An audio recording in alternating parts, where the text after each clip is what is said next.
আল্লাহর হাবিব সাল্লাল্লাহু আলাইহি ওয়াসাল্লামের বয়স তখন 35। বয়স কত? মজার একটা ঘটনা, খেয়াল করে শুনবেন। বয়স কত? 35। কাবা ঘরের পুনর্নির্মাণ হবে।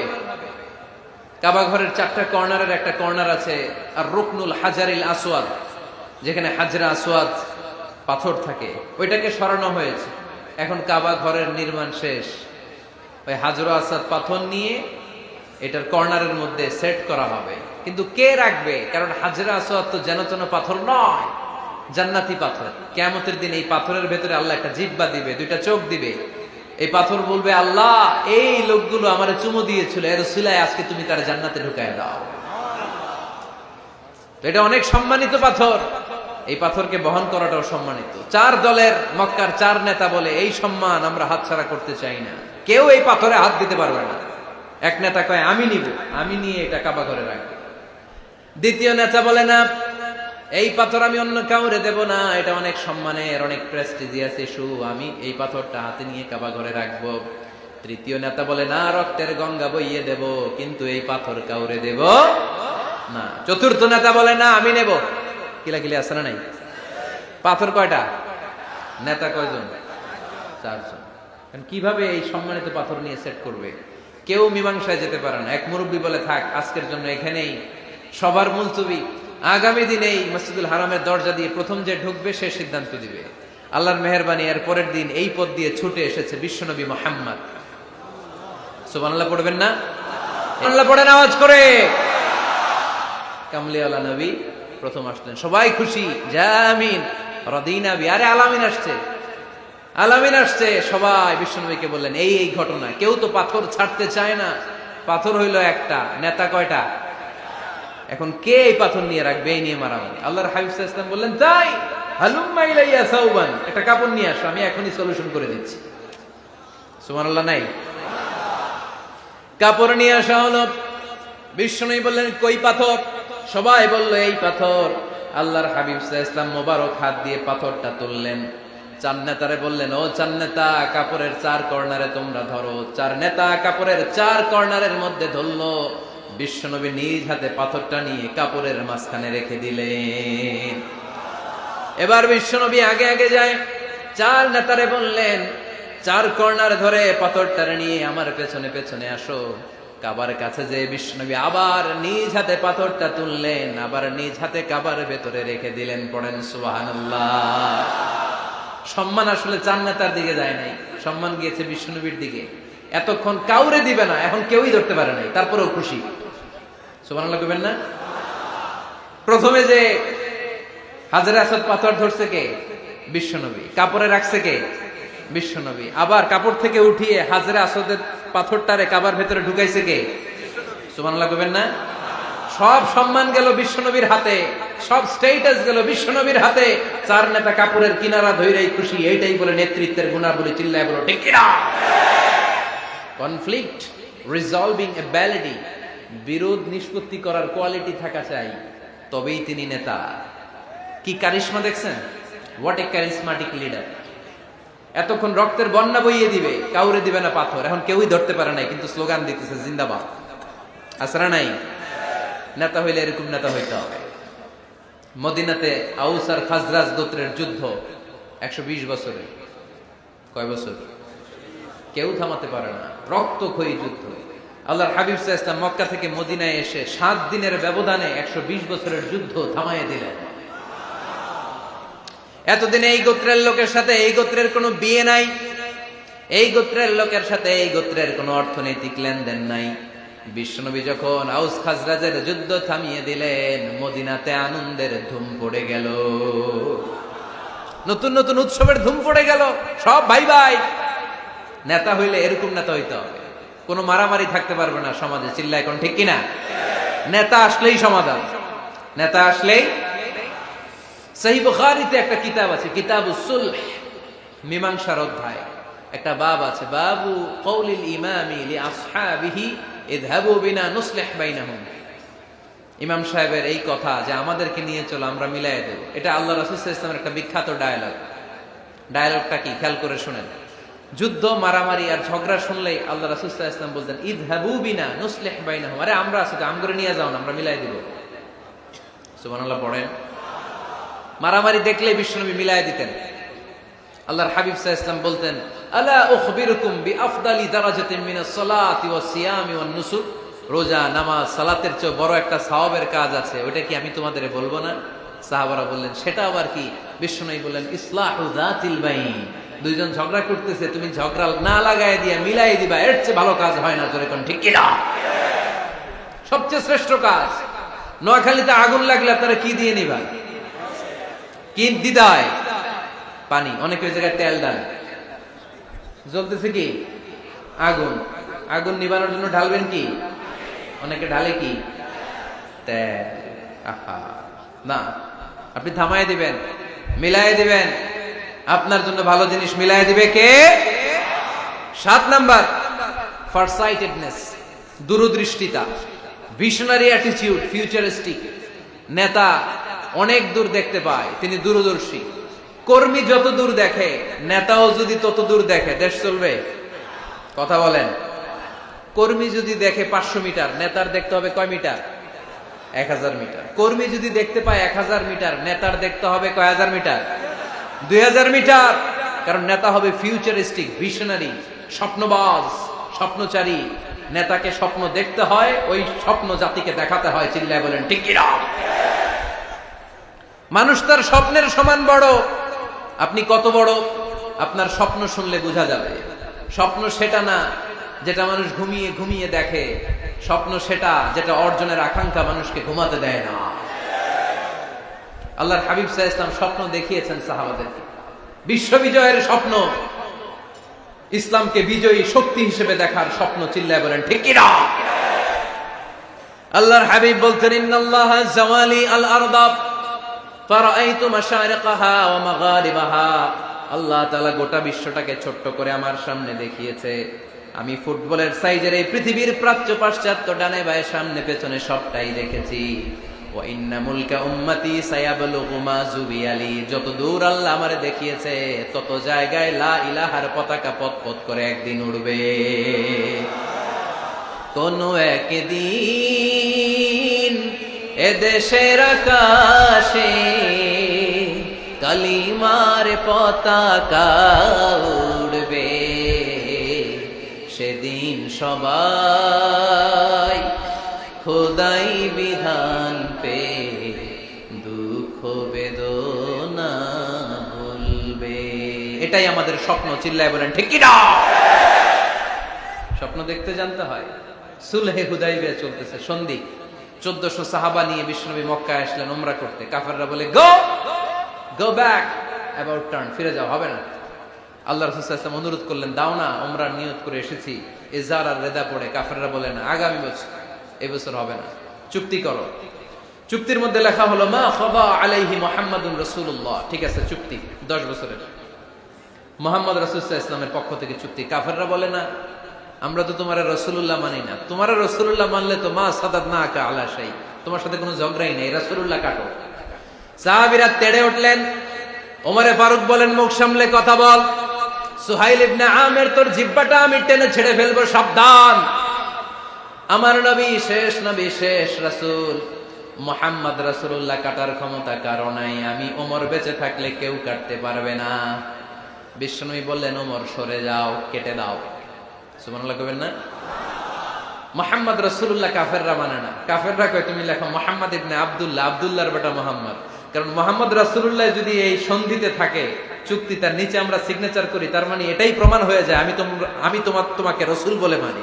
আমরা কাফেররা তোমাকে রাসূল বলে মেনে নিয়েছি। নো, তোমার রাসূল বলে মানলে তো খেলা এখানেই শেষ। কাটো, রাসূলুল্লাহ লেখা যাবে না, লিখতে হবে আব্দুল্লাহর বেটা মুহাম্মদ। কোন সাহাবারা রাজি হয় না। কথা শুনতেছেন? সাহাবারা বলে, রক্তক্ষয়ী যুদ্ধ হবে, আমার নবীর নামের পরে রাসূলুল্লাহ লিখতেই হবে। বিশ্বনবী বললেন, কেটে দাও। কারণ সাহাবারা দেখতেছে এতটুকু, বিশ্বনবী দেখে অতটুকু। বিশ্বনবী অন্য প্ল্যানে আগাচ্ছেন। বিশ্বনবী ভাবলেন, 10 বছরের যুদ্ধ বিরতি যদি হয়ে যায়, আমি আমার লোকদেরকে ঠিক করব। আমি তারবিয়া, তালিম, তাহজিব, তামাদ্দুন দিয়ে মদিনাটাকে একটা কল্যাণ রাষ্ট্রে পরিণত করব। আমি আমার ফোর্সকে সাজাবো, আমি আমার সাহাবাদেরকে প্রশিক্ষিত করব। এই 10 বছরের ব্যবধানে আমি গোটা বিশ্বকে ঝাঁকি মেরে কাঁপিয়ে দেব।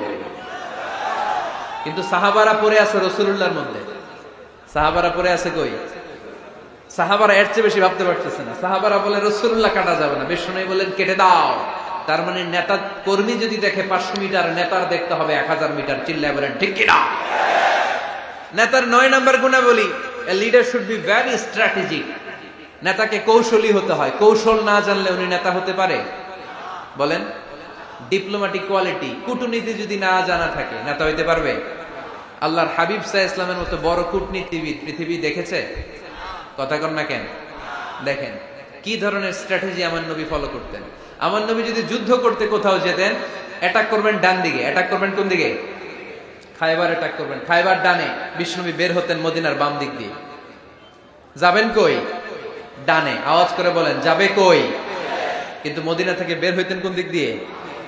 বাম দিক দিয়ে। লোকেশন আর ডাইরেকশন কখনো কারোর সাথে শেয়ার করতেন না। উনি কই যাচ্ছে কেউ বুঝতো না।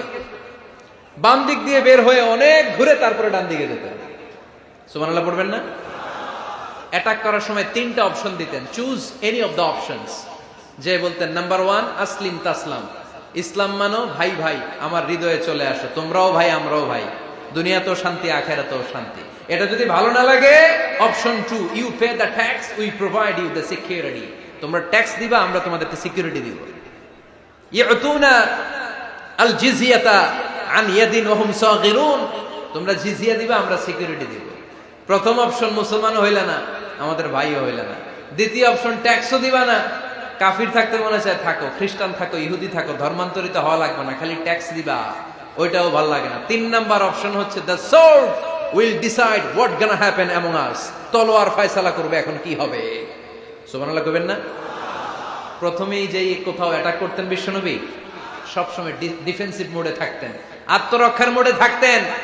আক্রমণ করা হলে মেনে নিতেন, ধৈর্য ধারণ করতেন। ধৈর্যের সীমা যখন ছাড়িয়ে যেত তখন বিশ্বনবী হাত তুলতেন, চিল্লায় বলেন ঠিক কি না? যুদ্ধের ময়দানেও যখন সেনাপতি পাঠাতেন বলতেন খবরদার নারীদের গায়ে হাত তুলো না, বৃদ্ধাদেরকে মেরো না, শিশুদেরকে মেরো না, ওই এলাকার পাদ্রীদের গায়ে হাত তুলো না, ওই এলাকার গবাদি পশুগুলোকে হত্যা করো না, গাছপালাগুলো ধ্বংস করো না। তোমাদের বিরোধী যোদ্ধারাও যদি তলোয়ার রেখে দিয়ে হাত তুলে বলে আল আমান, সিকিউরিটি সিকিউরিটি, আমরা আমান চাই, নিরাপত্তা চাই, তাকেও মেরো না। সুবহানাল্লাহ পড়বেন না?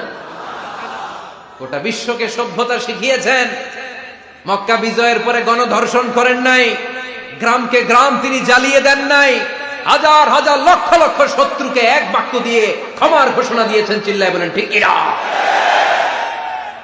As a father, as a teacher, as a commander, as a leader, as a lawgiver, as a lawmaker, as a reformer of the society, Muhammad is the superman of the world. আওয়াজ করে পড়তে হবে আল্লাহু আকবার। কূটনীতি কারে বলে? Diplomacy কারে বলে? স্ট্র্যাটেজিক অ্যাটিটিউড কারে বলে? শিখে নেন। বদরের প্রান্তরে বিষ্ণু ঈসা ইসলাম উপস্থিত হলেন। ওই যে কাফেরদের তাবু, কাফেররা আসছে 3 দিন আগে, মুসলিম সৈনিকরা পৌঁছলেন 3য় দিন। এসে বিষ্ণু ঈসা ইসলাম সবাইকে বললেন কত হতে পারে কাফের, কেউ বলতে পারে না। 2 জন রাখাল পেয়ে জিজ্ঞেস করলে, এই রাখাল কয়দিন ধরে আছো? আমরা 1 সপ্তাহ ধরে বদরে আছি। শুনতেছেন? শুনতেছেন? উনি বললেন ওই যে কাফেররা যে আসছে কয়দিন আগে? কয় 3 দিন আগে। 3 দিন আগে।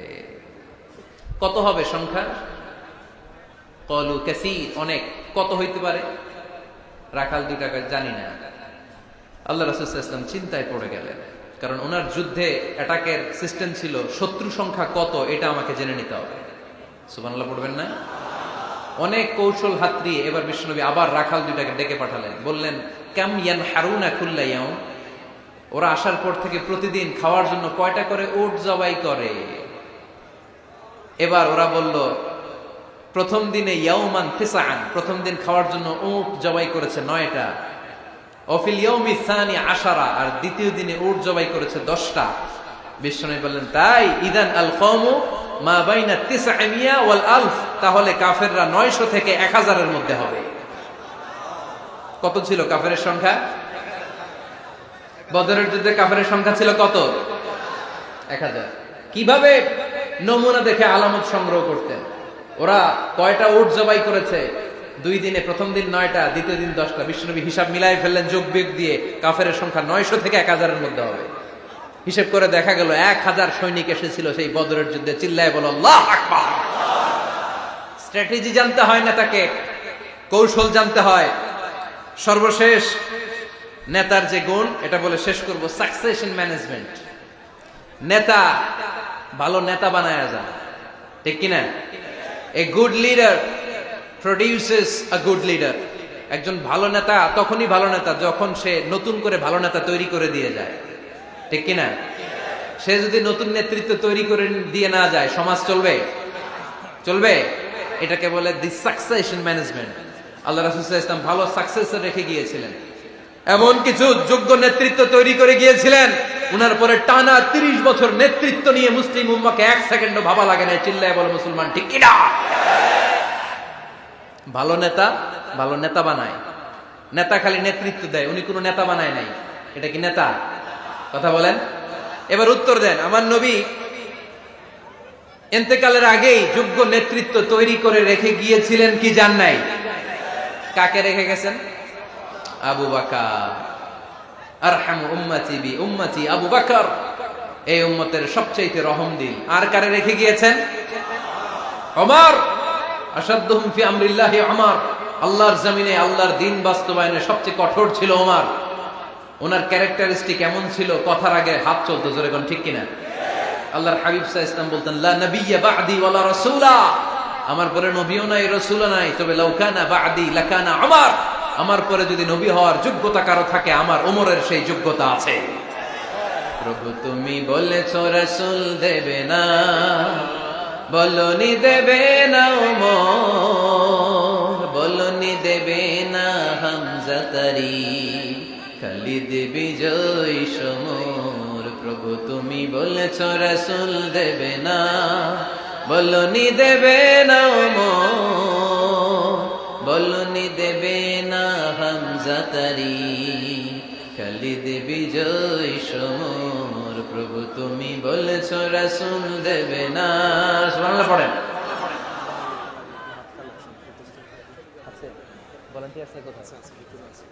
এই উঠতেছেন কেন?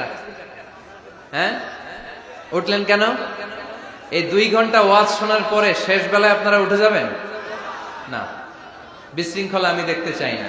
একটা লোক প্যান্ডেলে আওয়াজও করবে না, উঠতেও পারবে না। আমার নবী নিজেও ছিলেন শ্রেষ্ঠ নেতা, রেখেও গিয়েছেন শ্রেষ্ঠ নেতা। চিল্লায় বলেন ঠিক কিনা? সাইয়েদনা আবু বকর, সাইয়েদনা উমর ফারুক, উসমান যুন্নুরাইন, আলী রাদিয়াল্লাহু তাআলা আনহু যোগ্য নেতৃত্ব হাতে কলমে প্রশিক্ষিত করে ওনাদেরকে রেখে গিয়েছেন। তাই মুসলিম উম্মার নেতৃত্বে সংকটে পড়া লাগে নাই। জোরে কোন ঠিক কিনা? জি। তো এইজন্য আমরা চাই আমাদের একটা সেন্ট্রাল লিডারশিপ থাকুক, কেন্দ্রীয় নেতৃত্ব, যেই নেতাদের নেতৃত্বে আমরা সামনের দিকে যাব। যে 10টা পয়েন্টস আমরা শুনলাম, আমাদের সব নেতাদের এই গুণগুলো থাকার দরকার আছে না নাই? এই গুণগুলো আমলে নিয়ে মুসলিম উম্মার এই নেতৃত্বের সংকট যেন আমরা কাটিয়ে তুলতে পারি। আল্লাহ তুমি তৌফিক দান করো, আমরা পড়ি আমিন। এখানে বিশাল একটা প্রতিষ্ঠান আছে। এই বিশাল প্রোগ্রাম থেকে শুরু করে অনেক খরচ ওনাদের হয়েছে। স্বেচ্ছাসেবক ভাইয়েরা তাদের সময় মাত্র 2 মিনিট। এই 2 মিনিটে প্যাকেট নিয়ে আপনাদের সামনে যাবে। যার যতটুকু সুযোগ হয়, আমরা কেউ বাদ যাব না। এই প্রোগ্রামের জন্য এবং এই বিশাল মাদ্রাসার জন্য আমরা মুক্ত হস্তে দান করে যাব। এই উঠতেছেন কেন? উঠলেন কারা কারা? এদিকে তাকান, যারা উঠছেন এদিকে তাকান, দেখি তাকান তাকান। আমরা দোয়া ছাড়া কেউ যাব না। যাবেন? ভদ্র, নোয়াখালীর ছেলেরা অনেক ভদ্র। বসেন। সুন্দর সুন্দর ঘোষণা আছে কয়েকটা, সুন্দর সুন্দর ঘোষণা। এতক্ষণ তো প্লে কার্ড দেখাইছো, উই লাভ আজহারি। এখন উঠলে হবে? কতটুকু লাভ করো আজহারিরা দেখবো। বসো, একটা উঠতে পারবো না। আমার ভাই রফিকুল্লাহ আফসারি ভাইয়ের অসাধারণ কিছু বই আছে, অনেকে খুঁজে কোত্থেকে পাবে। আজকে এখানে আছে, যাদের দরকার আপনারা নিয়ে যাবেন। আমি নিজেও ওনার একজন ভক্ত, ওনার লেখার ভক্ত। আমি নিজেও ওনার লেখার পাঠক। অসাধারণ লিখেন। কি যেন একটা দেখলাম, নানা আলেম নানা মতে, আমি যাব কোন পথে? আলেমরা নানান মতে, পাবলিক যাবে কোন পথে? তো সুন্দর সুন্দর বই আছে, এগুলো আপনারা নিয়ে যাবেন। স্টেজে উপস্থিত আছেন নোয়াখালী জেলার এডিশনাল এসপি, কই উনি? আপনি? মাশাআল্লাহ মাশাআল্লাহ। কাজী মোহাম্মদ আব্দুর রহিম ভাই না? আলহামদুলিল্লাহ, আপনাদের এই জেলার এডিশনাল এসপি সাহেব আছেন। আমি ওনাদেরকে ধন্যবাদ জানাই যে এত ব্যস্ত মানুষ আমি জানি, তারপরেও ওনারা এই প্রোগ্রামে উপস্থিত হয়েছেন। অনেক শুকরিয়া জানাই। কোম্পানিগঞ্জ উপজেলার ওসি সাহেব আছেন জনাব আরিফুর রহমান ভাই, সাবেক উপজেলা চেয়ারম্যান মিজানুর রহমান বাদল ভাই, আমার নামে নাম